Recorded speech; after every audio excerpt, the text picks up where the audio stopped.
First and foremost, I'd like to give all praise to Yahweh Ba'Shem Yahshai, Ba'Shem Rakal Kadash.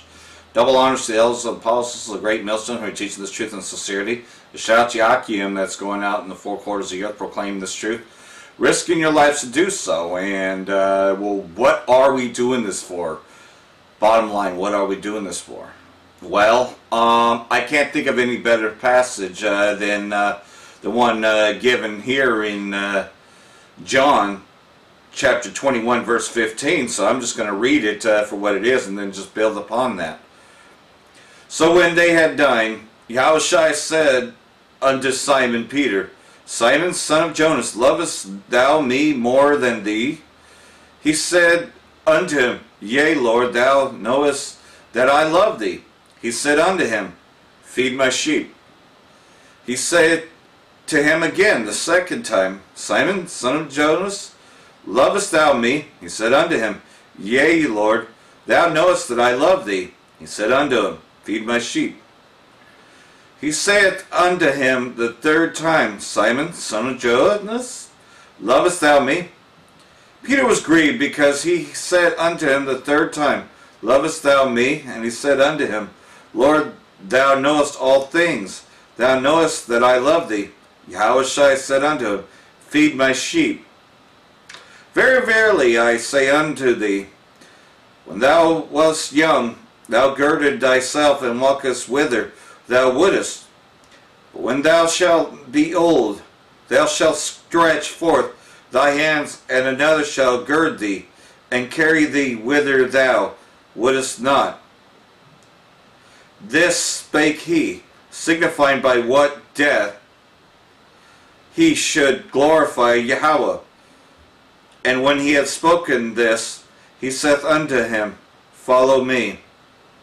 So, basically, it just comes down to this, just like that passage I read. If we are the followers of Yahushua, and we teach in the name of Yahweh Ba'Shem Yahushua, Ba'Shem Rakal Kadash, what are we doing this for? If we are doing it for Yahushua, we have to feed each other. We have to feed the elect. Build upon precepts. Edify others, by,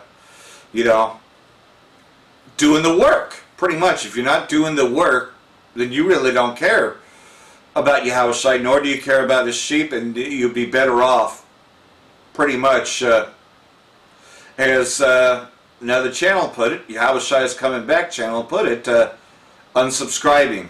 You'd be better off unsubscribing, because this is all about being a doer of the word, not just a hearer of the word. We're not doing this as a popularity contest. We're not doing this for any other reason but to feed each other, those that will come into this truth, that will repent and come back to the law, statutes, and commandments given by the Most High. This is not a time for anything else. We're not a social network. That's why you don't see us on social media. You only see us here. And we're just trying to feed each other, feed the elect. And that's why he only needs 144,000. His elect, his real men.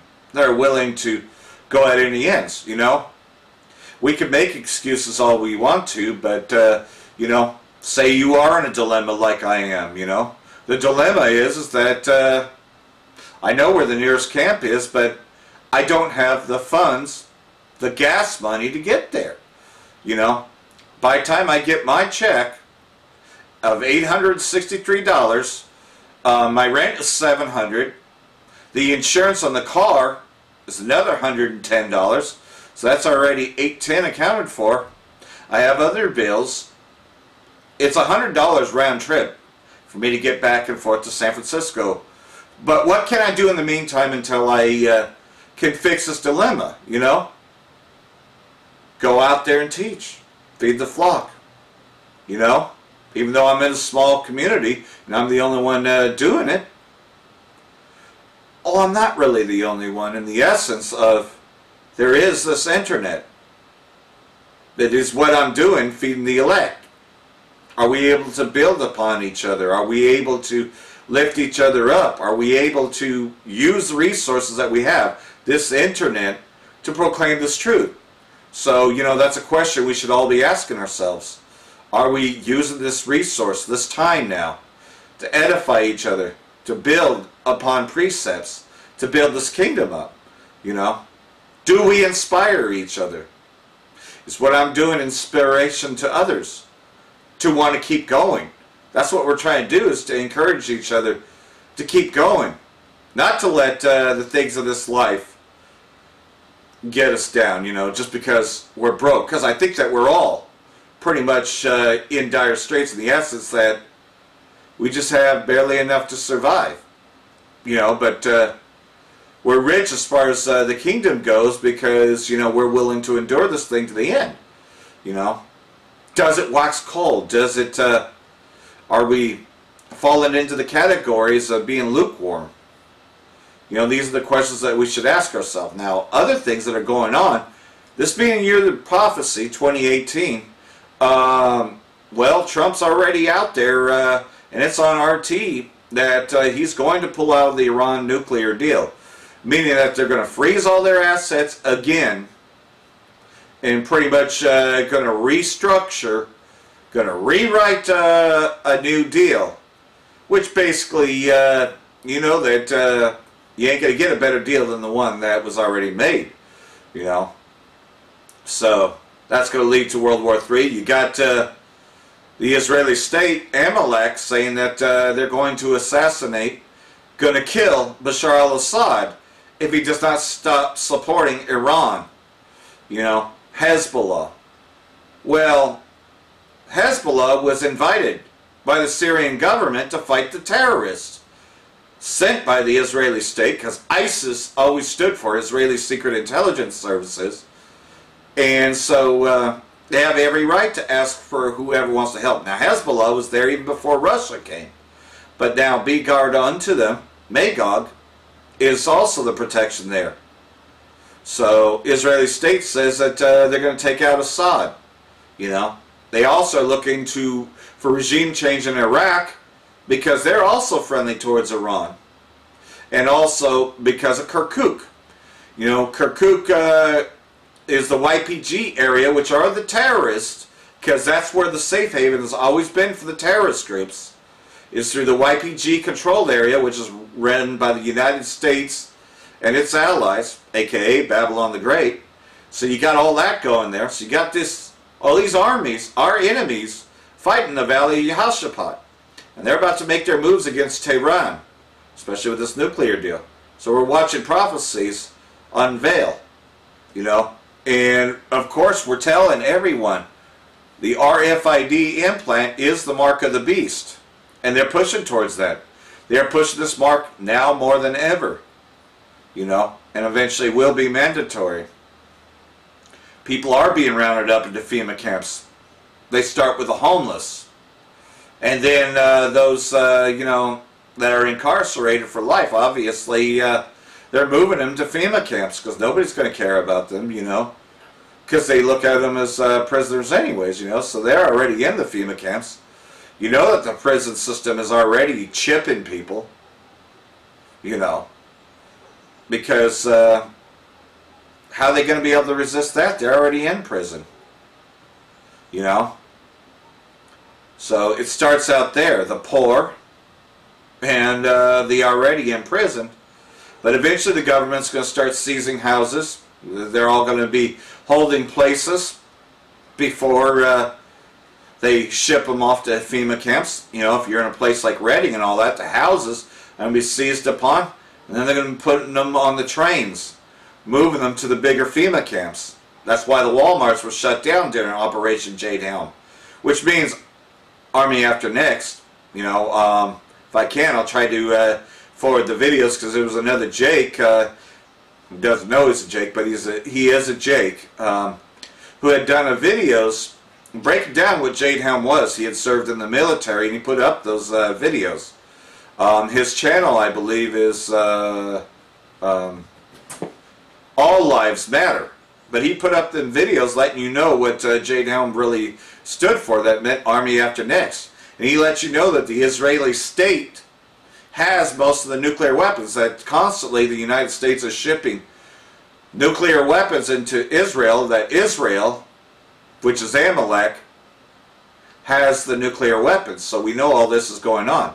We've seen them use the neutron bombs against Yemen, you know, and we've seen them use it against Donetsk in the Ukraine, you know, because of course Amalek is now desperate because they know that people want to get out of this borrow currency, the US petrodollar, so they're desperate to save it.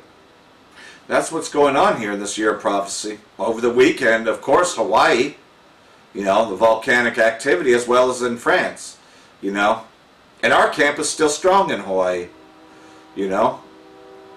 On the main island is where that volcano had erupted and lava was in the streets, and things are going to keep on getting worse because the judgments are coming out. Our enemies are fighting each other, but during this time though also they're going to be coming out. They're going to hunt us down and they're going to try to take us out because we're in that time now. So the best we can do is utilize the time that's left. They're looking to shut down these communities. They're looking to shut down these YouTube channels. They've shut down mine many a times, you know, and they shut down other brothers' live streams, you know, anything that questions their narrative, which their narrative, simply put, is that, you know, they're now trying to say that any dark-skinned man with a beard is a terrorist, you know, because we tell the truth that we're the real Jews and that they're the fake. They're the fake ones. But we've never threatened their lives, but we tell it as it is on the streets. But they want to label us domestic terrorists because our people are waking up as to who they are. And of course we're pissed off. These fucking bastards, because that's what they are, have stolen our identity. Have lied to us, have catfished us with our own Bible, have made a totally mockery of us, and we're sick of it. That's what's going on. So of course, that's the beginning of Jacob's trouble, the beginning of sorrows. We're seeing that now as this thing escalates. The tariffs to hit in a couple more weeks, which is going to lead to the financial collapse. The financial collapse happens. There's no money left. Places get shut down. And that's when the FEMA implementation happens. And during FEMA, mark of the beast or die. Because they will have already taken the cities over. So I hope this has all been edifying. And the best thing we can do is build each other up. We're about to go through the worst time, for a time that there never was before nor ever will be again. Shalom.